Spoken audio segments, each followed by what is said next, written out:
vamos a corregir un segundo parcial de IPC en la cátedra C, que es la cátedra Visioli. Este es un examen que se tomó en el segundo cuatrimestre del año 2023. Vamos a empezar a hacer este examen. En la consigna 1 dice: ¿qué importancia se le otorga a la ignorancia desde la ciencia moderna según Harari? Bueno, recordemos que para Harari la revolución científica es una revolución de la ignorancia, donde lo principal es esta disposición a reconocer la propia ignorancia, ¿no? Entonces, la primera dice: la ciencia moderna parte desde la ignorancia, pero una vez que algo se formula como una ley científica, deja de poder ser cuestionado. Esto es incorrecto, claramente, porque incluso las leyes científicas pueden ser cuestionadas, ¿sí? Todo debe poder ser cuestionado, no hay nada que deba ser tomado como dogma. La segunda opción dice: la ciencia moderna no parte de una disposición a la ignorancia, sino desde el saber. Obviamente esto está mal.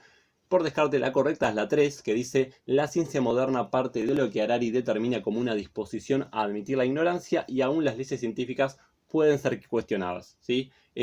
No solo en ese momento se planteó, se adoptó esa disposición a admitir la ignorancia, sino que esta es una disposición que se mantiene hasta el día de hoy, y todo el conocimiento científico puede ser cuestionado. Así que la correcta es la tercera. Seguimos, pasamos a la consigna 2. En este caso dice: ¿qué importancia tuvo la publicación de la obra de Copérnico sobre los giros de los cuerpos celestes para la ciencia, según Kuhn?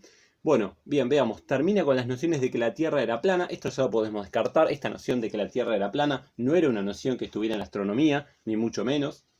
Así que descartado. Segundo, dio comienzo a la ciencia moderna al generar de manera indirecta nuevos problemas a otras disciplinas, las cuales tenían planteos incompatibles con sus formulaciones. Esto es claramente correcto. Cuando hablamos de esta obra, estamos hablando de la obra fundacional de la ciencia moderna, porque es, bueno, la obra que lleva a cabo la revolución copernicana. ¿Y qué genera? Genera incompatibilidades con otras disciplinas. Por ejemplo, en la física, ¿no? Si Copérnico dice que la Tierra rota sobre su propio eje y además se traslada a grandes velocidades, entonces en términos físicos, ¿cómo puede ser, por ejemplo, que no salgamos despedidos cuando la Tierra se mueve, ¿no? Entonces este planteo astronómico genera incompatibilidades con otras disciplinas, como por ejemplo con la física. Así que la correcta acá es la segunda. La tercera dice: va a terminar con las nociones de que la Tierra era plana. Bueno, de nuevo, esto que es algo completamente erróneo. Así que la correcta acá es la segunda. Sigamos, pasamos a la consigna 3. En este caso dice: ¿qué modo de conocimiento corresponde a la siguiente situación?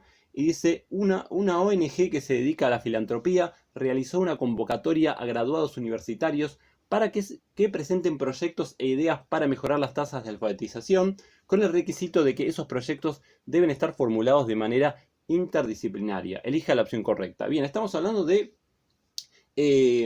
una convocatoria que se genera dentro de una ONG. Nosotros sabemos que el modo 1 es el modo tradicional de producción de conocimiento científico que corresponde a las universidades. En cambio, cuando estamos hablando de otros lugares de producción de conocimiento, nos referimos al modo 2. Por otro lado, acá hay una idea, bueno, nada, eso es lo fundamental acá, ¿no? Entonces, la 1 dice modo 1 ya que los investigadores son graduados universitarios. Esto es irrelevante, el tema es que se está haciendo en una ONG, ¿no? Bien, modo 2 ya que lo debe realizar un equipo interdisciplinario, y siempre que hay interdisciplina podemos inferir que estamos ante el modo 2. El modo 2 es transdisciplinario, es decir, que excede a las disciplinas y mezcla las disciplinas. Interdisciplina significa que hay aportes de distintas disciplinas. Entonces, un equipo interdisciplinario también podría haber en el modo 1. La correcta es la tercera, que dice modo 2, ya que se realiza por fuera de los lugares tradicionales de construcción del conocimiento propios del modo 1. Tal cual, justamente eso es lo que estamos detallando acá, ¿no? Que se realiza por fuera de los lugares tradicionales como las universidades. Así que la correcta es la tercera. Pasamos ahora a la consigna 4, que dice: identifique el modo de conocimiento que corresponde al siguiente caso. La Universidad de Buenos Aires realizará en el año 2022, como todos los años, un congreso para poder comunicar sus logros científicos y académicos más importantes, donde se presentan trabajos luego de haber atravesado la evaluación por pares. Elija la opción correcta. Bien, acá estamos hablando de un congreso que se da en el marco de la Universidad de Buenos Aires, es decir, en el modo tradicional, es decir, que esto es modo 1. Y además se habla de trabajos que han atravesado la evaluación por pares, que es el criterio intelectual de evaluación de los nuevos trabajos científicos, que corresponde sobre todo al modo 1, ¿no? Entonces, la 2 dice modo 1, ya que si bien en el modo 2 ha desplazado el modo 1, esto ya está mal porque el modo 2 no desplaza el modo 1, sino que lo complementa. Entonces la opción correcta es la número 1, que dice modo 1, ya que los juicios de revisión por pares son propios del modo 1, efectivamente. Pasamos ahora a la consigna 5, que dice cómo es la organización de los artículos científicos. A ver, el segundo dice el protocolo, manuscrito y artículos son idénticos. Esto está mal porque nosotros sabemos que se distinguen estas tres cosas, son tres cosas distintas. Y la primera y la tercera opción dicen lo mismo. Los artículos científicos se organizan en secciones. La primera dice relativamente predeterminadas, la tercera dice estrictamente predeterminadas. Es muy fino el ejercicio, se trata de una palabra. La correcta es la primera porque en realidad ni siquiera, bueno, es fino pero no tanto, ¿no? Porque en realidad lo que se organiza en secciones relativamente predeterminadas para su publicación son los manuscritos, no los artículos, ¿no? En realidad son los manuscritos, digamos la versión borrador de los artículos científicos, los que se organizan más o menos como para, digamos, ver si se aprueban o no. Entonces, bueno, estrictamente predeterminada sería decir demasiado, así que esta no estaría bien, la correcta es la primera, pero tampoco estaría bien hablar de artículos científicos, en realidad deberíamos hablar de manuscritos, ¿no? Entonces, bueno, dejando de lado esta cuestión, la opción correcta es la número 1. Seguimos, vamos a pasar ahora a la consigna 6, que dice, siguiendo a Ayala, ¿cuál es la relación entre Darwin y las teorías evolucionistas? La primera opción dice, las teorías evolucionistas precedieron a Darwin. Claramente esto es correcto. Piensen ustedes que Darwin no es el primer evolucionista. Darwin es un evolucionista muy importante porque es el que va digamos, a crear la teoría de la selección natural, pero el evolucionismo existe antes de que Darwin, por ejemplo, el evolucionismo de Lamarck. Así que la primera es correcta. La segunda dice, la analogía de los monos escritores es una crítica válida que demuestra las limitaciones de la teoría de Darwin. No, esta era una crítica que se le hacía en su momento, pero que representa una mala interpretación de la teoría de Darwin, como si Darwin dijera que la selección natural es azarosa, cuando en realidad no lo es. Y la tercera opción dice, la idea de la evolución de los organismos es el mayor aporte de Darwin. Bueno, decíamos que no, esto es anterior a Darwin, así que la opción correcta es la primera. Pasamos ahora a la consigna 7, que dice, ¿cómo utiliza Kuhn el concepto de paradigma? La primera dice, el concepto de paradigma es central en Kuhn y por eso es un término muy claro que se utiliza en un único sentido. Esto es incorrecto. Nosotros sabemos que Kuhn, cuando plantea este concepto en su libro La estructura de las revoluciones científicas, lo utiliza con muchos sentidos distintos y esto, bueno, le va a traer problemas, por lo cual es que después va a tener que precisar un poco el sentido en el concepto de matriz disciplinar. Así que esto está mal. La segunda dice el concepto de paradigma central en Kuhn y es utilizado por el autor en distintos sentidos. Bueno, claramente esto es correcto. La tercera dice el concepto de paradigma es central en Kuhn, pero él mismo reconoce que no fue del todo claro y útil, de modo tal que lo reemplaza por el de matriz disciplinaria. Esto está mal porque matriz disciplinaria viene a precisar un sentido fundamental de paradigma, pero no reemplaza al término paradigma, ¿sí? Eso ya es decir demasiado. Así que acá la correcta es la segunda. Pasamos ahora a la consigna 8, que dice cómo se relacionan las escuelas y las comunidades científicas. La primera dice, una escuela es una comunidad científica dentro de una ciencia que se caracteriza por abordar el mismo tema que otra escuela desde otra perspectiva de manera incompatible. Esto es claramente correcto, ¿sí? Porque las escuelas son aquellas, digamos, comunidades que adhieren a un paradigma y entonces son incompatibles con otras porque la escuela, por ejemplo, creacionista en biología, es una escuela que es incompatible con la escuela evolucionista. Por eso se da esta incompatibilidad. La primera es la correcta. La segunda dice las escuelas son comunidades científicas que abordan el mismo tema que otra escuela, ya sea de forma incompatible o de forma complementaria. Y está mal porque no es de forma complementaria, es de forma incompatible, como dice la primera. Y la tercera dice, es válido identificar las comunidades científicas con las materias científicas, ya que justamente, entre otros motivos, los paradigmas no gobiernan temas de estudio. Y bueno, está mal identificar comunidades científicas con materias científicas. Nosotros sabemos que comunidades científicas hay de muchos niveles y, por ejemplo, dentro de la biología hay un montón de comunidades científicas distintas. No es que hay una comunidad científica por materia científica, sino que es mucho más diverso y complejo que eso. Entonces, en este caso, la correcta es la primera. Pasamos ahora a la consigna 9, que dice, ¿qué importancia tiene la plenitud en la comunicación en una comunidad de especialistas?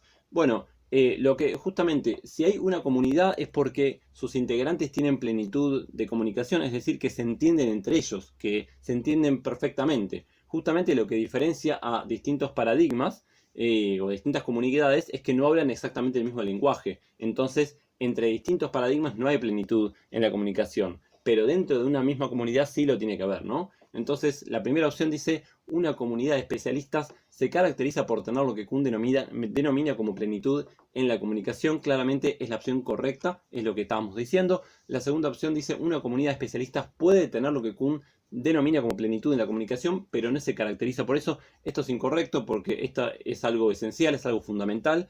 Y la tercera opción dice, una comunidad de especialistas no se caracteriza por tener lo que Kuhn denomina como plenitud en la comunicación, lo cual es claramente incorrecto. La opción correcta en este caso es la primera. Pasamos a la consigna 10 que dice ¿cómo funciona la administración de los recursos de las universidades? Bueno, si leemos las opciones, esto es bastante fácil porque nosotros sabemos que la capacidad que tienen las universidades para administrar sus propios recursos económicos se llama autarquía, ¿sí?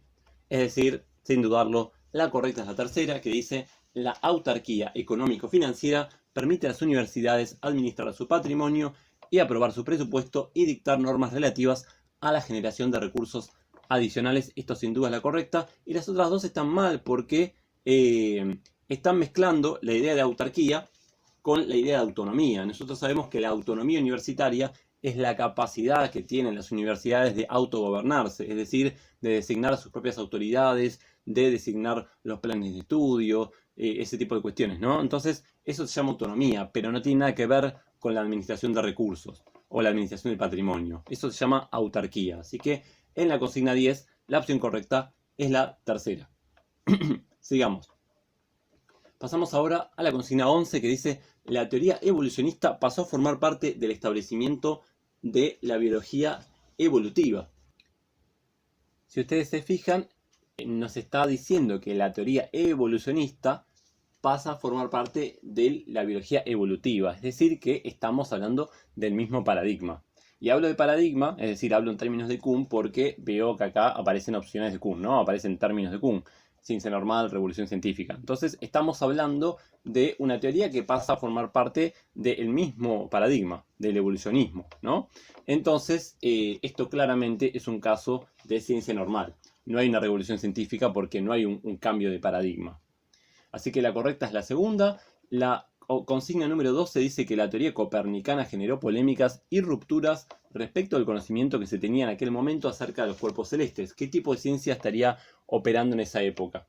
Bueno, bien, estamos hablando entonces de la teoría copernicana que genera polémicas y rupturas respecto al conocimiento de esa época, que era el geocentrismo. Entonces, ¿qué tipo de ciencia sería la teoría copernicana? Claramente sería ciencia extraordinaria. Ciencia normal no sería porque es una ciencia que está por fuera del paradigma y que va a terminar generando una revolución científica.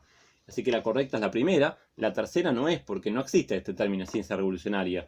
Lo que es ciencia extraordinaria que después genera una revolución científica, ¿sí? Pero no se habla de ciencia revolucionaria. Así que la correcta es la primera.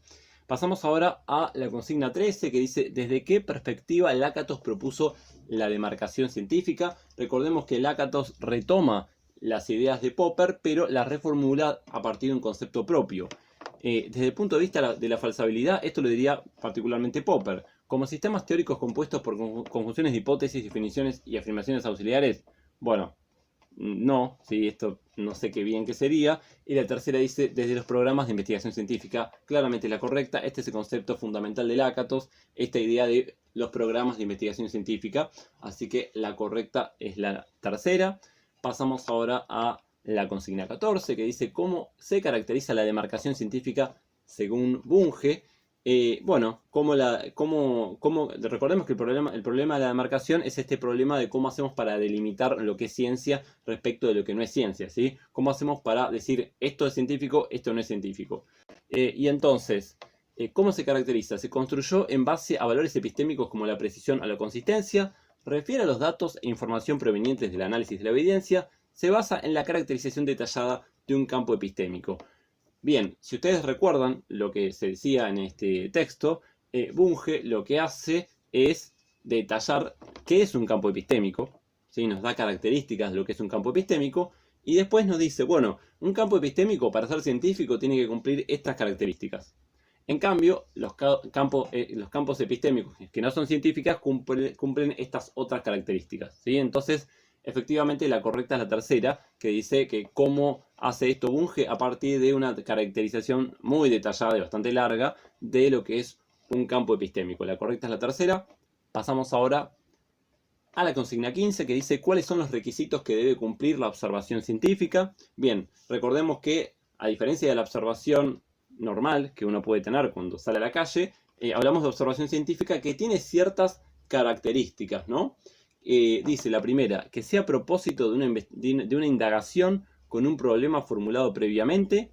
Bien, esto no está mal, en realidad es más precisa la palabra investigación, ¿no? Fíjense que las otras empiezan igual, pero dicen investigación. No me cierra demasiado que use esta palabra, porque cuando hablamos de ciencia hablamos de investigación, no de indagación. Así que esta ya medio que la descartaría. Después dice que permita los hallazgos fortuitos para asociar a otro fenómeno de interés. Hallazgos fortuitos. No es la idea que ir a observar y que surja cualquier cosa, ¿no? La idea es controlar un poco lo que se va a observar de alguna manera. O que haya cierto patrón. Así que esto de los hallazgos fortuitos ya me permite descartarla del todo. Bien, la segunda dice que sea a propósito de una investigación con un problema formulado previamente, eso está perfecto, que permita la integración de hallazgos fortuitos en el contexto de la observación como resultado de la indagación, que sistematice resultados, proposiciones generales y eventos fortuitos, y que se someta a control respecto de su validez, precisión y confiabilidad. Bueno, sigue insistiendo con esta cuestión de los eventos fortuitos o los hallazgos fortuitos, donde justamente en la idea de una investigación científica es, controlar un poco las cosas, no ir a ver qué pasa así nomás, ¿no? Así que esto de los eventos fortuitos no me cierra para nada. La tercera dice que sea a propósito de una investigación con un problema formulado previamente, que haya sido sistemáticamente planificada, es decir, que esté controlada de alguna manera la observación, que sus resultados se presenten sistemáticamente y se relacionen con proposiciones generales y que se someta a control respecto a su validez, precisión y confiabilidad. Sin dudarlo, la correcta es esta. Estos son, de hecho, los requisitos que nos dan en el texto respecto de lo que sería una observación científica, ¿sí? Así que la correcta es la tercera. Pasamos ahora a la consigna 16, que dice ¿cuál de los siguientes es una observación natural? Recuerden que había tres tipos de observación que se nos detallaban en este texto. Se hablaba de observación natural o exploratoria, se hablaba también de de observación sistemática y también se hablaba de observación experimental, ¿no? Bueno, veamos. La observación natural es la observación exploratoria, donde la idea es ir a ver qué pasa en cierta situación para que eso nos pueda sugerir alguna línea de investigación. La primera dice, los investigadores quieren saber si los juguetes alusivos a la guerra generan comportamientos violentos en los niños. Para eso seleccionaron un grupo de niños al azar, al cual le dieron esos juguetes para que los utilicen en su hora de juego libre del jardín de infantes por una semana. Al finalizar la semana, evaluaron las conductas de los niños que han jugado con los juguetes alusivos a la guerra y compararon el comportamiento agresivo, gritos, golpes de los niños que tuvieron hora de juego con sus juguetes convencionales. Ambos grupos estuvieron controlados por edad, misma hora de juego, género y ambiente. Bueno, claramente esto no es una observación natural. En este caso se está interviniendo en lo que se quiere observar, ¿sí? Se está seleccionando niños, se les está dando juguetes. Esto se puede considerar como un experimento científico, donde se están controlando muchas variables y donde se interviene en lo que se quiere observar. Así que esto sería una observación experimental. Esta no es la correcta. Segundo, tenés en mente que los juguetes alusivos a la guerra generan comportamientos violentos en los niños que los utilizan. Para ello decidís leer bibliografía relevante en el tema y armar una exposición en el próximo congreso de tu facultad. Dentro de la bibliografía relevante abordás información de investigaciones previas, bueno, etc. Acá no estás llevando a cabo ninguna investigación, simplemente estás llevando a cabo una investigación de tipo teórica, pero no hay observación. La correcta tiene que ser la tercera. Vamos a ver, dice, tenés en mente que los juguetes alusivos a la guerra generan comportamientos violentos en los niños que los utilizan. Para ello comenzás a indagar a docentes para que te informen sobre qué perciben ellos en los niños del colegio. Te acercás al patio algunos días en la semana para ver qué tipo de juegos utilizan los chicos y qué conducta suelen tener con esos juguetes. Luego de haber recolectado la información, considerás que se trata de una línea nueva de investigación relevante y viable por lo que llevarías adelante un nuevo nivel de investigación. Bueno, esta es claramente la correcta. Es una observación exploratoria o natural porque no se está interviniendo en lo que se quiere observar. Y tampoco hay categorías previas, no hay una especie de clasificación de la observación que está guiando la observación, sino que simplemente vamos a ver qué pasa con esta idea de que los juguetes de guerra generan comportamientos violentos, ¿sí? Entonces es una observación donde vas a explorar el campo. Así que la correcta acá es la tercera. Pasamos a la consigna 17 que dice ¿qué sesgo podría estar operando en la siguiente situación? Acá estamos con el tema de los sesgos cognitivos. Y acá dice, mientras Mariela realiza una investigación de mercado, encuentra información que conduce a una solución a sus propios intereses. Por ejemplo, afirma que la venta de comida vegana está creciendo en los hipermercados luego de visitar solo un local de una cadena. En lugar de continuar con la investigación objetiva, buscará más evidencia para apoyar esta idea, dado que ella y sus amigas están comprando más ese tipo de comida y considera que esta tendencia está aumentando. Bueno, ¿cuál es el sesgo que está utilizando? Sesgo de autoridad es cuando nos conformamos con algo simplemente porque fue enunciado por alguien al cual le atribuimos autoridad. Es lo que también se conoce como una falacia de autoridad. La correlación ilusoria es cuando a partir de dos eventos que suceden al mismo tiempo los pensamos causalmente. Decimos A es causa de B. También lo podemos pensar en relación con la falacia informal de falsa causa. Y el sesgo de confirmación es cuando vamos a buscar las evidencias que confirman nuestra idea previa. Claramente esto es un sesgo de confirmación porque en este caso Mariela está buscando información, está buscando evidencia en función de sus propios intereses. Tiene la idea previa de que la compra o la venta de comida vegana está aumentando y para ello va a un local, encontró que era así, bien, y en vez de ir a todos los supermercados habidos y por haber, a ver si esto se cumple, solamente quiere ir a buscar supermercados donde se esté vendiendo comida vegana, ¿no? Esto es lo que se conoce como sesgo de confirmación. Pasemos ahora a la consigna 18. Dice, ¿qué factores promovieron la adopción de un sistema de concursos para los subsidios científicos? Bueno, esto es relativo a un texto que ya no se toma más, un texto que era de Pablo Kramer, pero que lo sacaron, así que no lo vamos a desarrollar. En este caso, el sistema de concursos es un sistema donde básicamente uno tiene que presentar y tiene que presentar por qué quiere obtener subsidios, ¿no? Entonces, básicamente es un sistema de selección, donde se va a seleccionar a determinadas personas según puntaje, ese tipo de cuestiones. ¿Con qué tiene que ver esto? ¿Sí? ¿Por qué generado? Por el aumento de los costos de la investigación, el aumento de científicos activos y la existencia de mecanismos de selección. Es decir, porque la ciencia a lo largo del tiempo se va haciendo una actividad cada vez más cara y hay muchos científicos activos. Llevar a cabo una selección. Esta es la idea. La correcta acá es la tercera.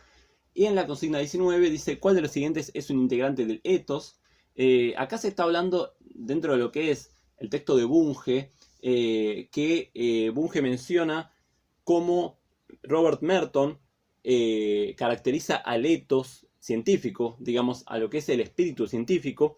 Y uno de estos, bueno, ¿cuál sería un integrante de este espíritu científico? La parcialidad, las creencias, el comunismo gnoseológico. Bueno, la parcialidad claramente no. Integrante del ethos es la imparcialidad, ¿sí? El hecho de ser objetivo. Las creencias no, bueno, justamente la idea es dejar de lado las creencias y someter toda a contrastación empírica.